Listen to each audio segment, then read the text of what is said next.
Assalamualaikum warahmatullahi wabarakatuh. Halo teman-teman semua, selamat datang di Belajar bersama Lili.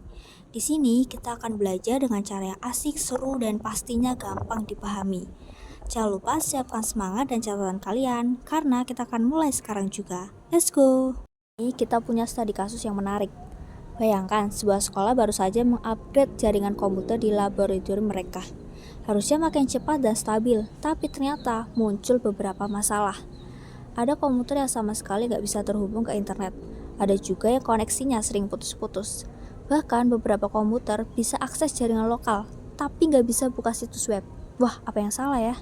Nah, di video ini kita bakal analisis satu persatu masalahnya, cari tahu penyebabnya, dan tentu saja kita temukan solusinya. Jadi tonton sampai habis ya. Mari kita analisis. Masalah yang pertama, tidak bisa terhubung ke internet.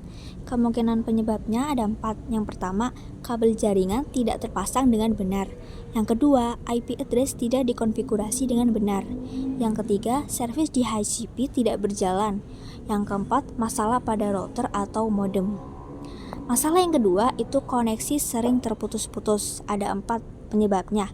Yang pertama, gangguan pada jaringan atau konektor yang longgar. Yang kedua, interferensi jaringan WiFi jika komputer menggunakan wireless. Yang ketiga, switch atau router bermasalah atau terlalu banyak beban. Yang keempat, konflik IP address dalam jaringan. Masalah yang ketiga, bisa akses jaringan lokal tapi tidak bisa akses internet. Kemungkinan penyebabnya ada 3. Yang pertama, masalah pada pengaturan DNS. Yang kedua, firewall atau setting proxy yang membatasi akses internet. Yang ketiga, router atau gateway tidak terhubung ke internet dengan baik. Selanjutnya ada langkah-langkah deteksi dan perbaikan. Yang pertama, periksa koneksi fisik. Yang kedua, cek pengaturan IP address. Yang ketiga, cek koneksi ke jaringan lokal dan internet. Yang keempat, periksa DNS. Yang kelima, periksa perangkat jaringan. Dari studi kasus di atas, pasti punya solusi dan masalah yang berbeda-beda. Kita bahas satu-satu ya. Masalah yang pertama itu masalah komputer yang tidak bisa terhubung ke internet. Solusinya yang pertama, cek kabel dan koneksi. Yang kedua, periksa IP address dan setting di HCP. Yang ketiga, restart router atau modem jika perlu. Kedua yaitu koneksi yang sering terputus. Solusinya yang pertama, pastikan kabel tidak longgar atau rusak. Yang kedua, jika pakai WiFi, coba pindah ke jaringan kabel untuk stabilitas. Yang ketiga, cek apakah terlalu banyak perangkat yang terhubung ke switch. Komputer hanya bisa mengakses jaringan lokal. Solusinya yang pertama, ubah pengaturan DNS ke 8.8.8.8. Yang kedua, pastikan firewall atau proxy tidak memblokir internet. Yang ketiga, restart router dan cek koneksi ISP. Selanjutnya ada titik potensial masalah dalam jaringan laboratorium. Pada diagram jaringan laboratorium yang telah dibuat, ada beberapa titik potensial masalah yang bisa menyebabkan gangguan koneksi.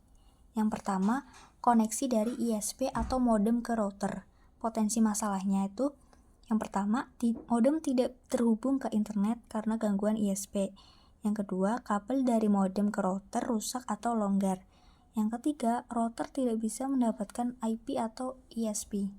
Solusinya itu, yang pertama, restart modem dan router. Yang kedua, cek apakah ada gangguan dari penyedia layanan internet atau ISP. Yang ketiga, pastikan kabel yang menghubungkan modem dan router berfungsi baik. Kedua yaitu koneksi dari router ke switch.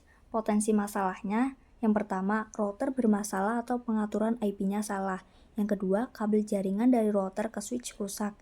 Yang ketiga, switch terlalu banyak beban atau rusak. Solusinya yaitu yang pertama, restart router dan cek apakah ada konfigurasi IP yang salah. Yang kedua, pastikan kabel dari router ke switch tidak rusak. Yang ketiga, jika switch mengalami overload, pertimbangkan untuk menambahkan switch tambahan. Koneksi dari switch ke komputer. Potensi masalahnya yang pertama, kabel jaringan dari switch ke komputer longgar atau rusak. Yang kedua, ada konflik IP karena IP address tidak dikonfigurasi dengan benar. Yang ketiga, komputer mendapatkan IP dari DHCP, tetapi tidak bisa mengakses internet karena DNS bermasalah. Solusi yang pertama yaitu periksa dan pastikan semua kabel terpasang dengan baik. Yang kedua, gunakan perintah ifconfig atau all Windows untuk memeriksa IP address. Yang ketiga, ubah pengaturan DNS ke Google DNS 8.8.8.8 dan 8.8.4.4. Yang keempat yaitu firewall atau proxy yang membatasi akses internet. Potensi masalah yang pertama yaitu firewall sekolah mungkin terlalu ketat dan memblokir akses internet. Yang kedua, pengaturan proxy salah sehingga komputer hanya bisa terhubung ke jaringan lokal. Solusinya yaitu yang pertama, cek pengaturan firewall dan pastikan tidak ada pembatasan yang menghalangi akses internet. Yang kedua, pastikan komputer bisa mengakses internet tanpa melalui proxy jika memang diperlukan. Kesimpulan dari studi kasus itu adalah masalah jaringan di laboratorium sekolah bisa terjadi karena beberapa hal, seperti kabel yang longgar, pengaturan IP yang salah, router dan switch yang bermasalah, atau pengaturan DNS dan firewall yang menghambat akses internet. Untuk mengatasinya, langkah paling sederhana yang bisa dilakukan adalah memeriksa koneksi fisik, kabel dan perangkat, mengecek pengaturan IP dan DNS, serta memastikan router dan switch bekerja dengan baik. Jika semua langkah sudah dilakukan, tapi masih ada masalah, bisa jadi ada gangguan dari penyedia layanan internet (ISP) atau perlu pemeriksaan lebih lanjut oleh teknisi jaringan. Jadi sebelum panik, cek dulu hal-hal dasar seperti kabel, IP address, dan restart perangkat jaringan. Biasanya, masalah bisa teratasi hanya dengan langkah-langkah sederhana ini. Bila ada kesalahan, mohon dimaafkan. Sampai jumpa lain waktu. Wassalamualaikum warahmatullahi wabarakatuh.